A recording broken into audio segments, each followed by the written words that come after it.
तो अभी तक हम लोगों ने काफ़ी कुछ सीखा है, जिसमें कि पिछली क्लास में हम लोगों ने ट्रांसफॉर्म पोजीशन भी सीखा कि किस तरीके से करते हैं, और पैटर्न मेकिंग भी हम लोगों ने पॉइंट कवर किया है। तो आज हम लोग यहाँ पर नए कॉन्सेप्ट में सीखेंगे क्लिपिंग मास्क। तो यहाँ पर सबसे पहली बात ये आती है कि क्लिपिंग मास्क क्या है और क्यों करते हैं। तो ये भी दो पॉइंट होते हैं। तो पहला पॉइंट है क्लिपिंग मास्क। क्लिपिंग मास्क का मतलब होता है कंटेंट को पाथ के अंदर रखना। तो कंटेंट है, पाथ के अंदर रखना। सेकंड पॉइंट होता है क्लिपिंग मास्क करते क्यों हैं। क्लिपिंग मास्क इसलिए करते हैं कि जैसे मान लीजिए हमारी इमेज हमारी हॉरिजेंटल है या वर्टिकल है या वो प्रॉपर एक स्क्वायर में है। तो इमेज को डिफरेंट डिफरेंट शेप्स में अगर हमें इंडिकेट करना है तो वो हम कैसे करेंगे। जैसे एग्जांपल, मुझे इमेज को सर्कल में दिखाना है, नहीं दिखा सकते। अगर हमें स्टार में दिखाना है, पॉलीगन के अंदर दिखाना है, तो डिफरेंट डिफरेंट शेप्स में अगर आप अपनी इमेज को प्रेजेंट करना चाहते हैं तो नहीं कर सकते हैं। चलिए अब हम लोग प्रैक्टिकल देखते हैं कि क्लिपिंग मास्क कैसे करते हैं और उसके एक एक स्टेप को हम यहाँ से फॉलो करेंगे। तो सबसे पहला पॉइंट है कि आप न्यू लेयर लेंगे। न्यू लेयर लेने के बाद में आप टूल्स बॉक्स पे जाएंगे और टूल्स बॉक्स में हमने यहाँ सेलेक्ट क्लिक कर लिया इलेप्टिकल मार्किंग टूल। तो आप यहाँ पर इसको लेंगे और आपने इस तरीके से शिफ्ट के साथ इसको ड्रैग किया तो ये प्रॉपर एक सर्कल बनकर आपका आ गया।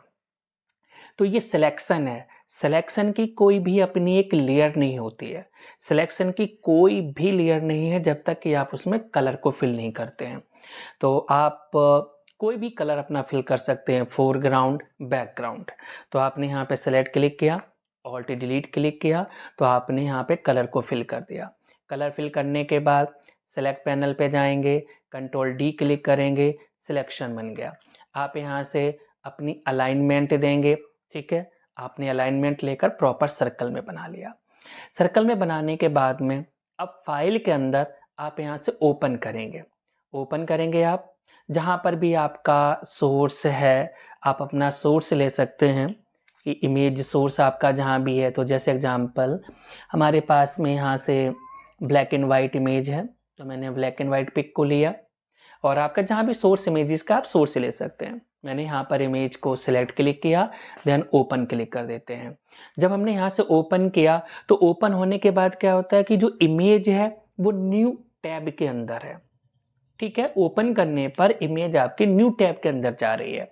तो आप क्या करेंगे कि आप यहाँ पे इस टैब को इस तरीके से नीचे ड्रैग करेंगे और ड्रैग करने के बाद मूव टूल को सिलेक्ट करके आप इमेज को इस तरीके से ड्रैग करके यहाँ पे छोड़ेंगे। तो आप एक फाइल से दूसरे फाइल पर आप जितना चाहते हैं कंटेंट को ड्रैग करके आप ले जा सकते हैं। अब हमने इस फाइल को ड्रैग करके इस सर्कल के ऊपर रख लिया, इस फाइल को क्लोज कर लिया। अब मैंने यहाँ से अलाइनमेंट लिया। अलाइनमेंट लेने के बाद आपने यहाँ प्रॉपर लिया, कंट्रोल डी करेंगे, सिलेक्शन को कंट्रोल डी और कंट्रोल टी करने के बाद इमेज को बड़ा ध्यान से देखना है और समझना है। जो आपकी इमेज है वो कभी भी मिडिल ग्रिप से स्ट्रेच मत करना। इस तरीके से जो बिगनर लोग होते हैं वो मिडिल ग्रिप से इमेज को स्ट्रेच कर देते हैं या इमेज को शेप्स के अकॉर्डिंग फिट करने की कोशिश करते हैं, तो वो इमेज को स्ट्रेच कर देते हैं। तो ये कभी भी गलती नहीं करना चाहिए। टेक्स्ट और इमेज को कभी भी मिडिल ग्रिप से स्ट्रेच नहीं करना चाहिए। इसको आप कीबोर्ड पे जाके शिफ्ट ऑल्ट को प्रेस करके आप कॉर्नर से इसको यहाँ से स्केलिंग करेंगे। तो कॉर्नर से क्या होता है कि ये प्रॉपर आपका प्रोपोर्शनल पोजीशन के अकॉर्डिंग वैल्यू मेंटेन होगी। आपने यहाँ पर एंटर प्रेस कर देना है। चलिए अब हम कॉन्सेप्ट की बात करते हैं। तो ये है जिसको आप क्लिपिंग मास्क करना चाहते हैं वो कंटेंट है, जिसके अंदर करना चाहते हैं वो पाथ है। तो जैसे कि आप इस इमेज को करना चाहते हैं तो ये कंटेंट है, इस सर्कल के अंदर करना चाहते हैं तो ये पाथ है। तो कंटेंट हमेशा पाथ से ऊपर होना चाहिए। तो हमने यहाँ पर कंटेंट को नीचे रखा, पाथ को ऊपर रखा। पाथ वाली लेयर को सिलेक्ट करके ऑब्जेक्ट, अब हम लोग चलेंगे और यहाँ पर आएंगे अपने लेयर मेन्यू के अंदर, और लेयर मेन्यू के अंदर आके इन्होंने यहाँ पे शॉर्ट कमांड दी है क्रिएट क्लिपिंग मास्क। क्या शॉर्ट कमांड है? ऑल्ट कंट्रोल जी। तो कंटेंट की लेयर को सेलेक्ट करके आप यहाँ से क्लिपिंग मास्क की शॉर्ट कमांड अप्लाई कर सकते हो, ऑल्ट कंट्रोल जी। तो आपने यहाँ पर इमेज को सिलेक्ट किया, आप कीबोर्ड पे जाएंगे, कंट्रोल ऑल्ट जी। जैसे आपने क्लिक किया तो आपका कंटेंट पाथ के अंदर, तो क्लिपिंग मास्क हो गया। अब अगर हम इमेज को देखते हैं तो इमेज हमें कैसे यहाँ से प्रीव्यू हो रही है, प्रॉपर एक सर्कल के अकॉर्डिंग। तो आपने इमेज को सर्कल में कन्वर्ट नहीं किया, लेकिन आपने इमेज को सर्कल के अंदर रख दिया, क्लिपिंग मास्क कर दिया, तो इसलिए इमेज हमारी सर्कल के अकॉर्डिंग दिखने लगी।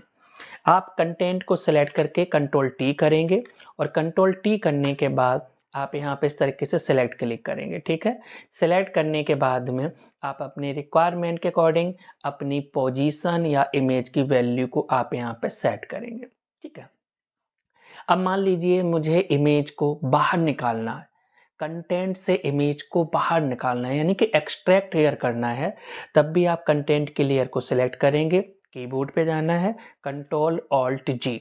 तो कंट्रोल ऑल्ट जी टॉगल काम करता है। टॉगल का मतलब होता है कि एक ही कमांड दोनों वर्क करे। तो ऑल्ट कंट्रोल जी से आप क्लिपिंग मास्क भी कर सकते हैं और ऑल्ट कंट्रोल जी की हेल्प से आप इसको एक्सट्रैक्ट भी कर सकते हैं। तो इसी को हम बोलते हैं टॉगल कमांड। तो आप यहाँ पर आपने टॉगल कमांड अप्लाई कर ली, तो कीबोर्ड पे जाकर कंट्रोल ऑल्ट जी की हेल्प से आपने क्लिपिंग मास्क किया। सेकंड कॉन्सेप्ट होता है, जो एक प्रोसेस और होता है क्लिपिंग मास्क करने का, आप कीबोर्ड पे जाएंगे, ऑल्ट को प्रेस करेंगे और कंटेंट के ऊपर जाके जैसे क्लिक करते हैं तो ये ऑटोमेटिक अपने आप यहाँ पर क्लिपिंग मास्क हो जाता है। तो ये भी एक सेकंड प्रोसेस है जिसके अकॉर्डिंग आप क्लिपिंग मास्क कर सकते हैं। लेकिन यहाँ पर एक प्रॉब्लम और क्रिएट हो रही है। अभी तो मान लीजिए सिंगल एलिमेंट है तो कोई प्रॉब्लम नहीं है, तो आपने इमेज को ओपन करके और आपने ड्रैग करके क्लिपिंग मास्क कर लिया। अगर आपके पास मल्टीपल अगर ऑब्जेक्ट हो जाएं तो काफ़ी प्रॉब्लम हो जाएगी कि बार बार इमेज को ओपन करना है, ड्रैग करके लाना है, तो काफ़ी प्रॉब्लम। इसके लिए भी एक सिंपल सी टेक्निक है। चलिए अब हम लोग उस सिंपल टेक्निक को डिस्कस करते हैं। तो जैसे एग्जांपल मैंने यहाँ पर कोई भी अपनी रिक्वायरमेंट के अकॉर्डिंग आपने एक कलर डाल दिया, कलर डालने के बाद आपने न्यू लेयर को लिया, न्यू लेयर लेने के बाद में आपने रेक्टेंगल टूल लिया और रेक्टेंगल टूल लेने के बाद हम यहाँ पर एक यहाँ से एक फिल्म रील जैसा बनाना चाहते हैं। हमने कलर डाल दिया, कलर डालने के बाद आप यहाँ से प्रॉपर अपनी अलाइनमेंट दे सकते हैं। मैंने यहाँ न्यू लेयर लिया, न्यू लेयर लेने के बाद में आप यहाँ पे सिलेक्शन टूल लेंगे और सिलेक्शन टूल लेने के बाद आपने वाइट कलर डाल दिया, डीसेलेक्ट क्लिक किया, कंट्रोल जे कंट्रोल टी किया, उन्होंने यहाँ पे ड्रैग करके एंटर। अब यहाँ पर एक नई टेक्निक और है। अगर मान लीजिए इस बॉक्स को मैं रिपीट करूँगा तो बहुत सारी मल्टीपल लेयर बनकर आ जाएंगी। तो इसके लिए एक बेटर टेक्निक है। अगर आप चाहते हैं कि बाद में इस कंटेंट को एडिट ना करना पड़े तो आप क्या करेंगे, जब आपने कंट्रोल जे किया, कंट्रोल टी किया, डिस्टेंस डायरेक्शन दिया, एंटर अप्लाई किया, आप कीबोर्ड पे जाना है, कंट्रोल को प्रेस करके थंबनेल पे लेफ्ट क्लिक करेंगे तो उसका सिलेक्शन क्रिएट हो जाता है सेकेंड टाइम। अब इस सिलेक्शन को आप रिपीट कर दीजिए कंट्रोल ऑल्ट शिफ्ट टी की हेल्प से। तो इससे क्या होगा कि आपकी मल्टीपल लेयर नहीं बनेगी, आप सिंगल लेयर के साथ ही वर्क कर सकते हैं। तो आपने लेयर को सेलेक्ट क्लिक कर लिया, आप यहाँ पर इस तरीके से आप अलाइनमेंट भी देख सकते हैं। अलाइनमेंट देने के बाद आप इस सब्जेक्ट को नीचे भी ड्रैग करके रख सकते हैं। आपने न्यू लेयर लिया, न्यू लेयर लेने के बाद आप यहाँ से बॉक्स बना लिया जिसके अंदर आपको इमेज डालनी, कोई भी कलर डाल लीजिए, कोई प्रॉब्लम नहीं है। तो मैं थोड़ा सा इसको फिट कर लेता हूँ बॉटम। अब इन दोनों को सेलेक्ट क्लिक करके हम यहाँ से इस तरीके से सेलेक्ट क्लिक करेंगे, ऑल्ट शिफ्ट रखेंगे, हम यहाँ पे सेलेक्ट क्लिक करेंगे, इस तरीके से आप ऑल्ट शिफ्ट की हेल्प से हमने यहाँ पे ड्रैग क्लिक कर लिया। तो पिछली क्लासेस में भी हम लोगों ने कवर किया था कि डिस्ट्रीब्यूट, तो यहाँ पर भी हम डिस्ट्रीब्यूट का ही यूज करेंगे जिससे कि जो हमारी मल्टीपल लेयर हैं तो उनके बीच की सभी की स्पेसिंग इक्वल हो जाए। तो आपने यहाँ से डिस्ट्रीब्यूट कर दिया, आपने ऑटो सेलेक्ट लेयर को ऑन करके रखा, आप इस सब्जेक्ट को यहाँ पे सेलेक्ट करेंगे। अगर मान लीजिए मैंने यहाँ पर ये 5-6 बॉक्सेस हमने ड्रॉ कर दिए, अब मैं 5-6 फाइल को ओपन करेंगे, ड्रैग कर करके लाएंगे तो बड़ी प्रॉब्लम होगी। तो अब यहाँ पर आप फाइल के अंदर जाएंगे और फाइल के अंदर जाके इन्होंने 2 वर्ड दिए, प्लेस एम्बेडेड और सेकंड वर्ड है प्लेस लिंक्ड।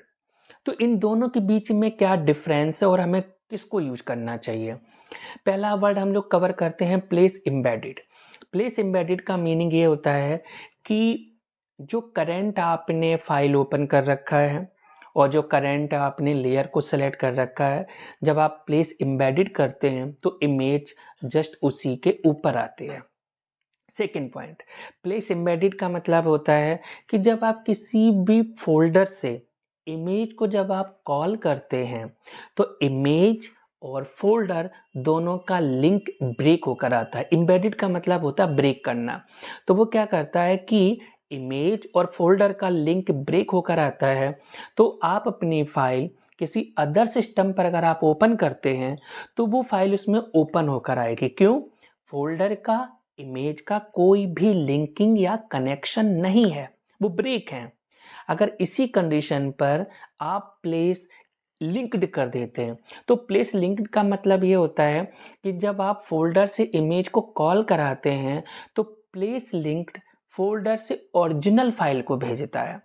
तो जब ओरिजिनल फाइल जब आप किसी अदर सिस्टम पे ओपन करते हैं तो इमेज को पाथ, जो फोल्डर का पाथ है वो नहीं मिलता है, इसलिए आपकी जो इमेज है वो मिसिंग हो जाती है। वो पूछता है रिप्लेस करना, इग्नोर करना, कैंसिल करना। तो बेटर है कि आप प्लेस एम्बेडेड को यूज करें। ठीक है, तो आप यहाँ पे जाएंगे, प्लेस एम्बेडेड को लेंगे। तो प्लेस एम्बेडेड का बेनिफिट ये होता है कि जब आप इमेज लेते हैं, जिस लेयर को आपने सिलेक्ट कर रखा उसी के जस्ट टॉप पोजीशन पे आते हैं और इमेज हमेशा सेंटर में आएगी। ठीक है, तो आपने यहाँ सिलेक्ट क्लिक किया, प्लेस पे क्लिक कराया, एंटर प्रेस क्लिक करेंगे और आप यहाँ पे कमांड अप्लाई करेंगे कंट्रोल ऑल्ट जी। आप कंट्रोल टी करेंगे। कंट्रोल टी करने के बाद ये इमेज उसी में विजिबल होगी जिसके अंदर आपने क्लिपिंग मास्क कर रखा है। आप यहाँ पे सिलेक्ट करके ऑल्ट शिफ्ट की हेल्प से जो आपको यहाँ से पार्ट को विजुअल करना है उसको आप सिलेक्ट क्लिक करेंगे। फिर आप सिलेक्ट क्लिक करेंगे, फाइल में जाएंगे, आप यहाँ से प्लेस एम्बेडेड में जाएंगे, आपने इमेज पे क्लिक किया, कंट्रोल ऑल्ट जी, कंट्रोल टी, आप यहाँ पर शिफ्ट ऑल्ट के साथ, ध्यान रखना है शिफ्ट ऑल्ट के साथ इमेज को आपको यूज करना है। मिडिल ग्रिप से आप इमेज को फिट करने की कोशिश नहीं करनी, ना इमेज को स्ट्रेच करना। तो यही सेम स्टेप आपको सभी इमेजेस पे अप्लाई करना है। आप यहाँ जाना है, एंटर प्रेस करना है, ऑल्ट कंट्रोल जी करना है, कंट्रोल टी करना है और शिफ्ट ऑल्ट की हेल्प से आप यहाँ पर इमेज को फिट करेंगे। फिर आपने इसको सिलेक्ट क्लिक किया, प्लेस एम्बेडेड किया, प्लेस एम्बेडेड करने के बाद में एंटर प्रेस क्लिक किया, आप यहाँ से ऑल्ट कंट्रोल जी किया, कंट्रोल टी किया, शिफ्ट ऑल्ट के साथ आप यहाँ पर इमेज को सिलेक्ट क्लिक करके आप यहाँ से इसको फिट करेंगे। आपने सेलेक्ट क्लिक किया, फाइल पे गए, प्लेस एम्बेडेड, आपने यहाँ पर इमेजेस को लिया, एंटर लिया, ऑल्ट कंट्रोल जी, कंट्रोल टी करने के बाद आप यहाँ पर इसको यूज करेंगे। फिर आपने बॉक्स को सेलेक्ट क्लिक किया, प्लेस एम्बेडेड क्लिक किया, यहाँ पर एंटर, ऑल्ट कंट्रोल जी, कंट्रोल टी, शिफ्ट ऑल्ट के साथ आप इमेज को यहाँ पर अप्लाई करेंगे। सेकंड कॉन्सेप्ट आपको और एक माइंड में रखना है कि जब आप इमेज को क्लिपिंग मास्क करेंगे तभी आप इमेज को प्लेस करेंगे, अदरवाइज इमेज को आप ओपन करेंगे। अब पूछेंगे कि ये क्या रीज़न है? इसमें ये रीज़न है कि प्लेस का मतलब ये होता है कि जो आपने साइज डिसाइड कर रखा है, जो साइज आपने सेलेक्ट कर रखा है, इमेज उसी के अकॉर्डिंग आती है। और अगर आपने इमेज को ओपन किया तो इमेज अपने एक्चुअल साइज में आती है, जो उसका एक्चुअल साइज है वो उसके अकॉर्डिंग आती है। इसीलिए जब भी आप इमेज को क्लिपिंग मास्क करना है तो हमेशा आप इमेज प्लेस कराएंगे, अदरवाइज आपको कटआउट बनाना है और कोई भी प्रोसेस अप्लाई करना है तो हमेशा आप इमेज को ओपन करना है। अब मैं यहाँ पे क्या करूँगा, सारी लेयर को सिलेक्ट करके ग्रुप बनाना है, ग्रुप भी बना सकते, मर्ज कर लिया। मर्ज करने के बाद मैंने यहाँ पर इमेज को सिलेक्ट क्लिक किया, एक डुप्लीकेट और बना लेते हैं। सेलेक्ट क्लिक करके कंट्रोल टी करने के बाद राइट क्लिक, हमने ये ट्रांसफॉर्म पोजीशन हमने कवर की थी तो यहाँ पर हम इसके ऊपर थोड़ा सा पर्सपेक्टिव भी लगा देते हैं। पर्सपेक्टिव भी अप्लाई क्लिक किया आपने ऑल्ट शिफ्ट के साथ आप इसको डुप्लीकेट बना सकते हो। कंट्रोल टी करके आप यहाँ से इसको फ्लिप हॉरिजॉन्टल कर सकते हो। फ्लिप हॉरिजॉन्टल किया। अब इसके बाद इस इमेज को हमने लिया, कंट्रोल टी करेंगे, राइट क्लिक करेंगे। तो पिछली क्लास में हमने ट्रांसफॉर्म में ये सारे ऑप्शन कवर कराए थे, तो आप उन्हीं के हेल्प हम यहाँ पर ले रहे हैं। हमने रैप स्टाइल लिया, तो मैंने ये सारे आपको प्रीसेट समझाए थे। तो आप यहाँ से आपको जो भी बेटर प्रीसेट लग रहा है वो आप प्रीसेट पे क्लिक कर सकते हैं, बैंड को कंट्रोल कर सकते हैं, एंटर प्रेस क्लिक कर सकते हैं। ठीक है, आप यहाँ से ऑल्ट शिफ्ट की हेल्प से आप यहाँ पे डुप्लीकेट बना सकते हैं। और अभी आप यहाँ से हाल फिलहाल थोड़ा सा रिफ्लेक्शन दिखाने के लिए आप इसकी हल्की सी ओपेसिटी भी डाउन कर सकते हैं कि किस तरीके से सब्जेक्ट को हमें यहाँ पर अप्लाई करना है। तो हम लोगों ने देखा कि किस तरीके से क्लिपिंग मास्क का मेथड होगा। इतना सारा काम करने के बाद आप फाइल में जाएंगे, फाइल में जाने के बाद आप यहाँ पर सेव करेंगे। तो आपने जहाँ भी पाथ आपने अपना दे रखा है, जिस जगह आप यहाँ पर यूज करना चाहते हैं, तो मैंने हाल फिलहाल अपनी डेस्कटॉप पे गया और एक न्यू फोल्डर लिया। मैं यहाँ पर इसको डिज़ाइन के नाम से फ़ोल्डर बना लेते हैं। और आपको जो भी चीज़ यहाँ पर डिसाइड करना है वो आप यहाँ पे टाइप कर सकते हैं। आप अपनी रिक्वायरमेंट के अकॉर्डिंग अपना पाथ दे सकते हैं, नाम दे सकते हैं, वो आपको अपना डिसाइड करना है। तो इस तरीके से हम लोगों ने क्लिपिंग मास्क सीखा। हाँ, अगर आपको कोई भी क्वेरी है तो आप कमेंट बॉक्स में जाकर आप अपनी क्वेरी को वहाँ पर आप टाइप कर सकते हैं।